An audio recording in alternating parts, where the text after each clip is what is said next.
If you can hear talking, that's my brother. He's yelling. He's playing games with his friends, so just as an FYI. Hey guys, it's Sarah, and today I'm going to be filming my wrap-up video. In September, I read a total of 8 or 9 books, I think, and most of them were really good. I really enjoyed the ones that I did read, so let's just start chronologically from the beginning of September till the end of September. The first book that I read this month is Steelheart by Brandon Sanderson. I was in a bit of a book slump, or going into a bit of a book slump after I finished Crowd of Midnight. Not necessarily because of the content of Crowd of Midnight, but just because I just was not interested in any of the books that I had. So I got suggested this one and I picked it up and it was amazing. I have a full review on it, I'll link it down below, but just to say this book was so much fun and Brandon Sanderson did it again. The next book that I read this month, I buddy read with Lindsay, and I'll leave her channel down below. She's mentioned in all my videos, or she's got a permanent link down below, or should anyway. Anyway, we read Written and Read by Anne Bishop, and this is the first book in a series, I believe. I don't think it's a trilogy, I think it's a series. This book is a urban fantasy, and it's about Meg, and she is a blood prophet, and she lives in this world where there are these things called others, and others are basically just paranormal beings that rule the earth, kind of. They were there first and then the humans came, and so they kind of have control over these little areas in the cities or towns or sections of the world, and they are called the courtyards, and Meg finds herself escaping her blood prophet things where they perform the blood prophet things that goes all into it if you read this book, and she escapes that place and she finds herself in a courtyard, and she stays there because there is no authority from the outside world. So the only authority run by that is the others, you know, main dude, which is Simon, and Simon is a werewolf. So that is basically what this book's about. It's really interesting. I love the writing style. It was really fast-paced. I didn't really get into any type of lull with it. It was just really fun and exciting, and I really loved the characters. I love the world so far. I can't wait to pick up the next one. There will also be a live show between me and 2 other girls, and I'll link their channels down below. Lindsay's one of them, obviously, because we read it together, and I think the other girl's name's Marina, I think that's your name. If not, I apologize. I'll link her channel down below. She's an awesome booktuber, but she'll definitely be linked down below. We're going to be doing a live show on October 6th.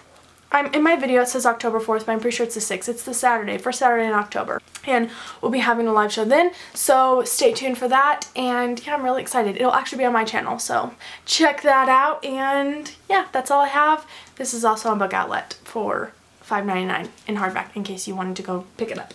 Alright, and the next 2 books that I read this month were actually graphic novels, and I read book 4 and 5 of the Amulet series. So now I only have volume 6 left to go, and I think these are going to be 10, there's going to be 10 books in the series, or 7 books, I think. I think it's going to be 10. This series is about a whole slew of characters in this alternate fantasy world, and the main character, Emily, accidentally finds this world, and she becomes a stone keeper in this world, which is basically a keeper of the stone, which that was unnecessary to say, but it basically means that she can control the stone's magic, and so she is very important in this world, and she's trying to figure out what she can do to help it, and it's all about adventure and amazing things. I'll show you some art. Let me show you some art really quick in this, because this is just amazing.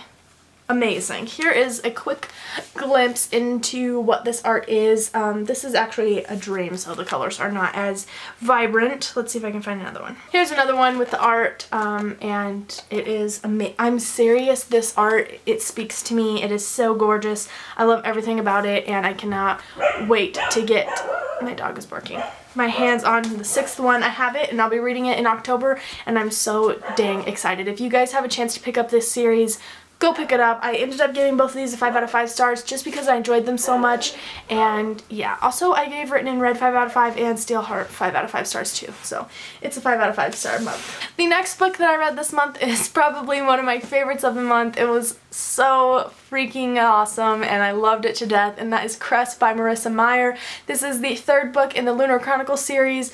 You guys, this book was amazing. If you've not picked it up, which I'm sure you have, but if you haven't, I recommend you do, especially if you're kind of on the fence about the series, because this will pull you right down into the thick of it. It is so, so good. I loved it. I will have a review up for it on my channel. It will be up in the next couple of days. It'll be up in the next couple of days, and so just keep your eye out for it, but I definitely love this series.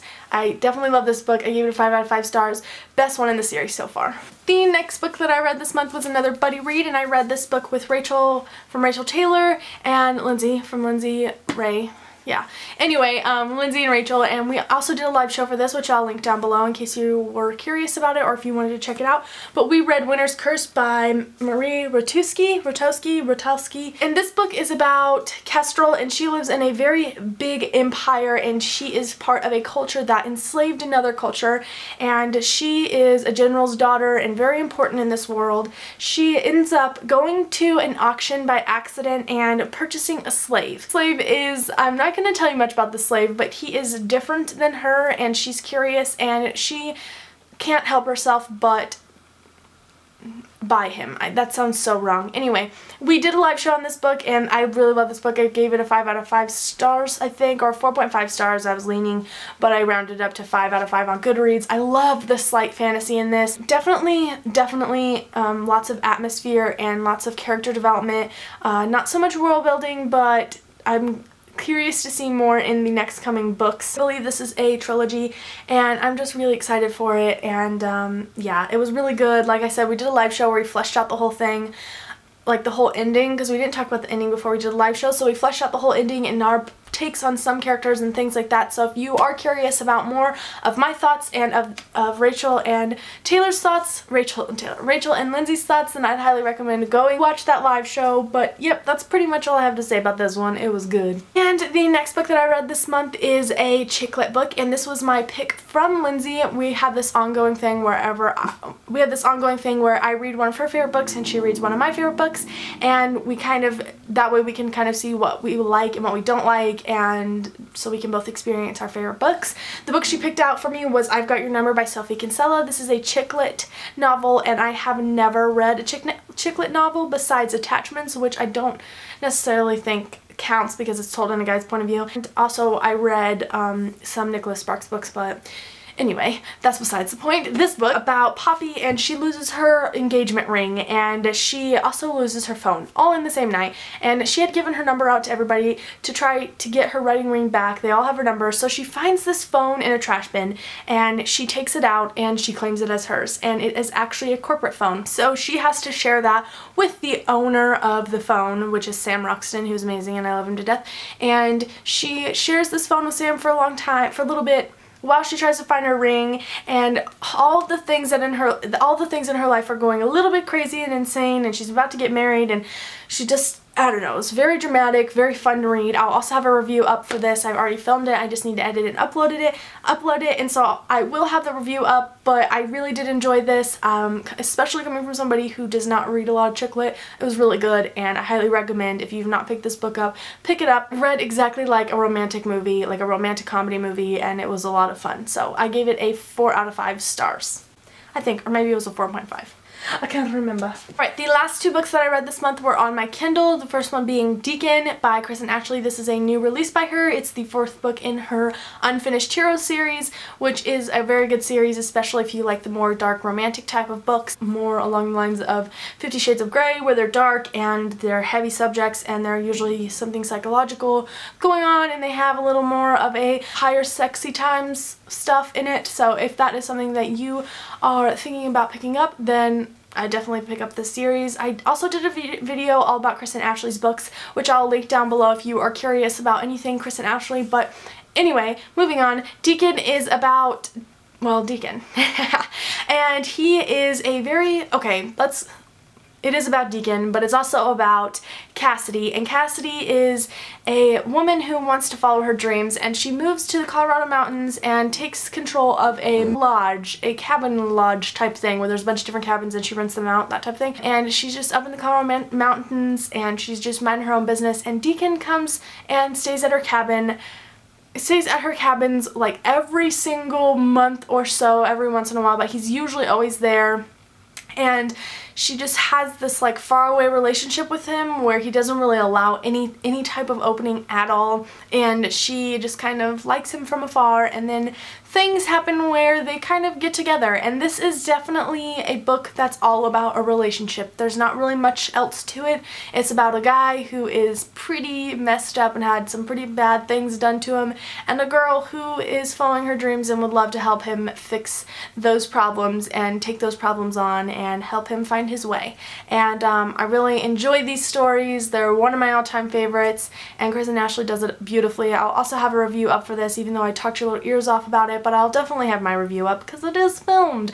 I've filmed a lot of videos this month, so keep on the lookout for that. And the next one that I read was Wildest Dreams by Kristen Ashley. This is the first book in her Fantasyland series, which is a series I have not picked up yet, and it is more of a fantasy-esque story. So Fantasyland, Wildest Dreams is about Sophian, I think that's how you say her name, and she is an adventurer. She loves adventure, can't get enough of it, wants more of it. So she finds out that there is this alternate world, and she has lost her parents when she was 15, and she finds out that her parents are alive in this alternate world. So she pays a lot of money to get sent there, and when she gets sent there, she was not told all of the things that should have been told to her about this world, and crazy things ensue. It was really fun. I really enjoyed the story. I gave it a 4.5 out of 5 stars just because I couldn't connect with the characters as much as I wanted to, and as much as I usually do in a Kristen Ashley novel. I just did not connect with the adventure side of Sophian because I'm not that type of person. I'm not a risk taker, and so I couldn't connect with her. But I really did enjoy her character overall, and I enjoyed the story overall, and I enjoyed the man Frey overall. So I ended up giving it a 4.5 stars. The world was very nice as well. There are some parts that I felt like maybe I didn't fully get the atmosphere to the world, so it was kind of falling a little bit flat. But also I'm a little more critical when it comes to that because I've read amazing fantasy lately, and so when it comes to those types of things, I expect a lot, and I feel like this one just kind of disappointed me a little bit, but I'm definitely going to continue on with the series and see what else is in there for me because I've heard they only get better, and I'm really excited for them. And yeah. So that is all of the books that I read this month. I loved almost every single one of them, and they were just really, really awesome. I'm glad I got through as much as I did with traveling and things like that, so I'm really happy that I read that many books. Okay. I will be having a TBR video up directly tomorrow, so keep your eyes out for that. It's not really a themed TBR, maybe a little bit, but not too much. That's pretty much all I have for this video, guys. Let me know down below if you plan on picking up any of these books, if you've read them, what your opinions were on them, and if you've done a September wrap-up, please let me know down below. Please let me know down below, and I'll definitely check that out. But I hope you enjoyed your books this month like I did, and I will see you guys in my October TBR. Thank you guys so much for watching. I hope you enjoyed it. Have a great day, and I will see you in the next one. Bye!